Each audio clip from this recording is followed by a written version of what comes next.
I have a lot of trouble identifying notes on staff, especially when it comes above and below ledger lines.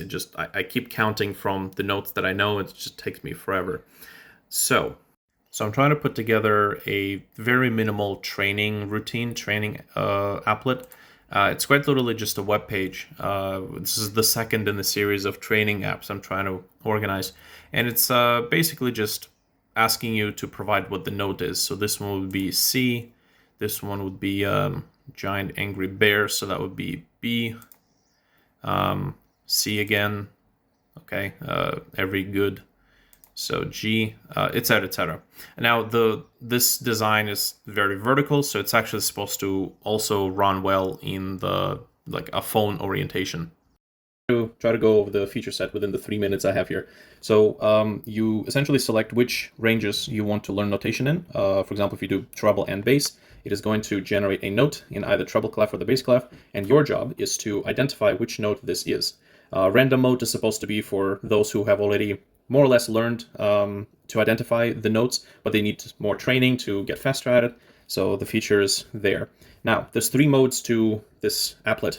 Random, as you've seen, just picks a totally random note from middle, above, and below the ledger lines. Then there's training mode, which is supposed to be for earlier beginners like me, where it just picks 2 notes. And let's say this is Giant Angry Bears Chase Dancing Elephants. This is E.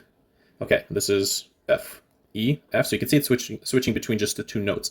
When you identify the notes correct 5 times in a row, it'll add a 3rd note, and then you do this 5 times. So this is E, and then E, F, E, E, F, E, E, F, and then eventually, oh, I did that wrong.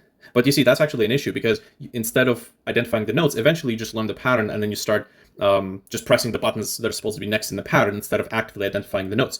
So what I did is I added a 3rd mode, which is training shuffled. So click start, it's going to generate a new pattern. And now this is the first note. So this is every good boy. So B, and then B, B, B. Okay, this F. Okay, F. Of course, you can't shuffle when there's only 2 notes to choose from. So eventually it's going to add a 3rd note. Okay, so this is Giant Angry Bears Chase, C. Okay, so now B, F, B, C, C. Okay, so now it's a little bit more difficult. But to make it even more challenging, we can disable reveal correct, and now it's going to mark the note if it's correct or not, and if it's wrong, you have to figure out what went wrong. So it's going to mark it in red.